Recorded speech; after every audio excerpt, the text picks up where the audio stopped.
Êtes-vous prêt à voyager ? Nous vous emmenons dans un tour de France des expériences de nature. Bienvenue dans ce nouveau numéro proposé par le collectif Tous dehors France. Nous allons vous faire découvrir des lieux hors du commun où des précurseurs du monde de demain initient et incarnent le changement. Aujourd'hui, nous prenons le chemin de Roubaix, où se cache au milieu de la ville un lieu magique, les Jardins du Hêtre. Ce qui l'amène de vraiment particulier, c'est premièrement, il est vraiment au cœur de ville, donc super accessible. C'est-à-dire aucune des familles ici n'a dû faire un très long trajet pour venir. Mais en fait, quand on arrive ici, d'abord le choc d'arriver, le bruit de la ville qu'on entend, on l'a encore, en sourdine, on entend les bruits de voitures. Et du coup, il y a le contraste entre la ville juste derrière la porte, on rentre, on referme la porte et là, on est dans un autre monde. Et ça, c'est fantastique parce que les gens se disent, j'arrive dans un autre monde en fermant la porte ici, tout simplement.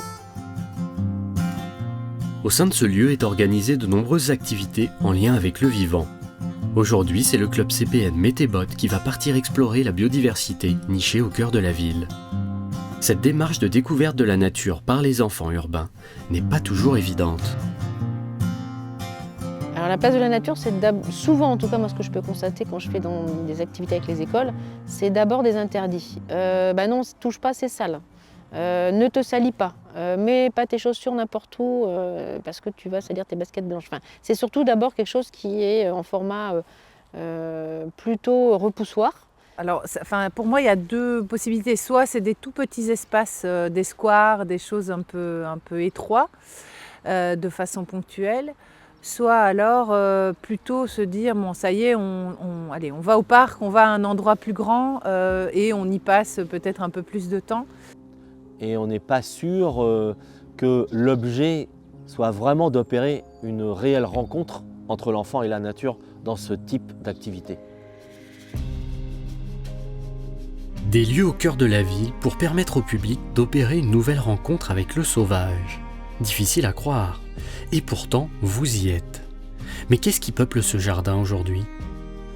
Alors en fait c'est une nature assez foisonnante, on peut retrouver des mammifères, que ce soit des rongeurs, on va trouver du mulot, on va trouver des plus grands aussi, des carnivores, des fouines, on a même le passage d'un renard récemment qu'on a trouvé sur le site, les insectes, des plantes, des arbres fruitiers notamment, on a un arbre tricentenaire aussi sur le jardin du Hêtre, c'est quand même assez exceptionnel. Ensuite les oiseaux, il y a je pense qu'on peut dire qu'il y a facilement une vingtaine d'espèces qu'on peut retrouver ici à Roubaix et sur le jardin du Hêtre. Donc là c'est le printemps, donc c'est la bonne période, donc c'est vrai qu'on fait beaucoup d'animations sur ce sujet-là, notamment vis-à-vis des champs nuptiaux. C'est une zone de reproduction ici, on a beaucoup d'oiseaux qui s'arrêtent ici pour venir, on a du pic notamment, le pic épeche, le pic vert assez emblématique. On a des mésanges, des troglodytes, des merles, des verdiers, vraiment tout un panel différent d'oiseaux qu'on peut retrouver ici, justement dû à la diversité des arbres et des ressources alimentaires qu'on propose à la faune finalement. Des ateliers en tout genre, mais aujourd'hui, c'est à la rencontre des oiseaux que ce jeune public fait un pas. Apprendre à réécouter la nature présente, celle que l'on n'entend plus ici, en ville. C'est une des nombreuses missions de nos gardiens du lieu. Allez, mettez vos casques et chut, ne faites plus de bruit.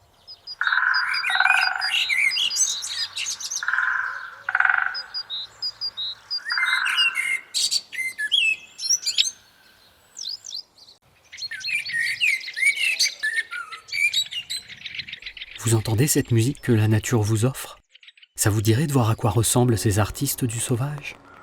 Alors, cachons-nous, faisons un peu d'affût, nous les verrons peut-être.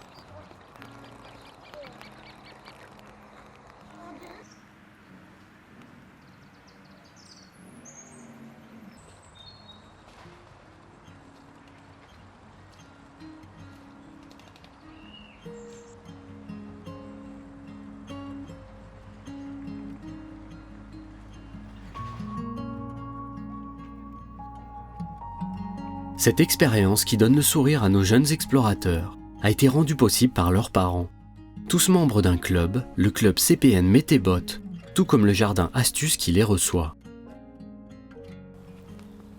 Être CPN aujourd'hui, c'est avoir la chance de toucher la nature, d'attraper un oiseau blessé et de le porter dans un refuge, de prendre le temps d'observer une abeille solitaire qui s'est posée sur le lierre à côté de la maison. C'est de toucher la nature et donc d'être touché par elle.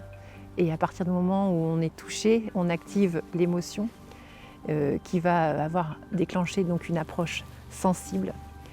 Mais nous disons que c'est insuffisant et en tant que CPN, nous ajoutons le C de CPN qui est connaître, CPN étant connaître et protéger la nature.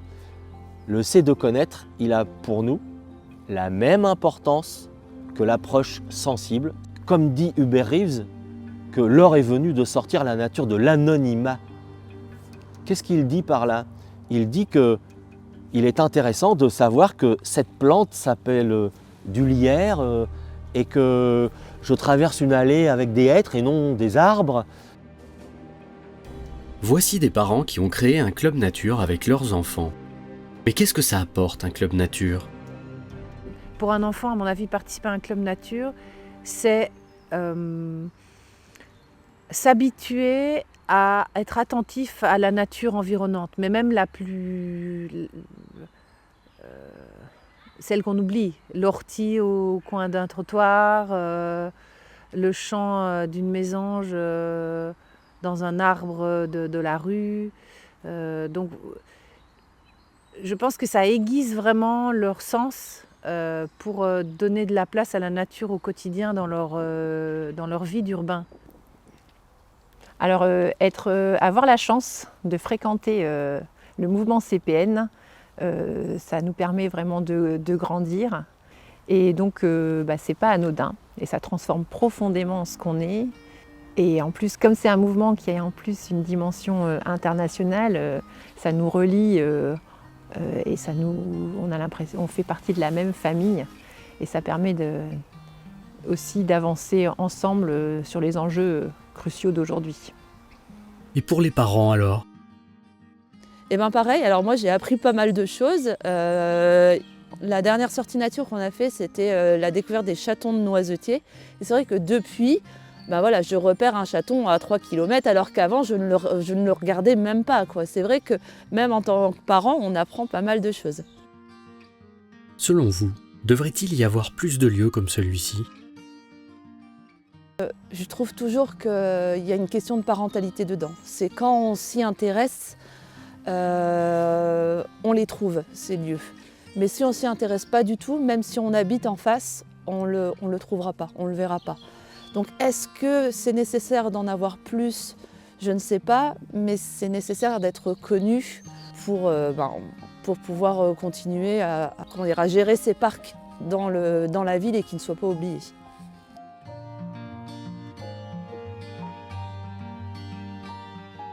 Et selon vous, nos gardiens, ça permettrait quoi d'avoir plus de lieux comme celui-ci?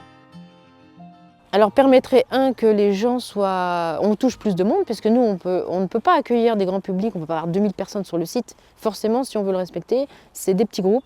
Il faut qu'il y ait du silence, il faut qu'il y ait de la tranquillité. Le temps qui passe, faut qu'il se mesure ici. Et on ne peut pas avoir des gens en permanence. Il faut aussi qu'il y ait des moments de tranquillité. Donc s'il y avait plus de lieux comme ça, on pourrait accueillir plus de public. Et puis au-delà de ça, moi j'y reviens, je suis naturaliste, c'est tout simplement des aires d'arrêt, des zones, des refuges pour tout un tas de biodiversité qui, si on les néglige encore, vont finir par disparaître. Et donc je pense que c'est notre devoir aussi de les protéger. Un dernier mot à partager pour tous ces futurs aventuriers? Il n'y a pas de petits gestes en environnement, il n'y a pas de petites choses à faire où on n'en fait jamais trop peu.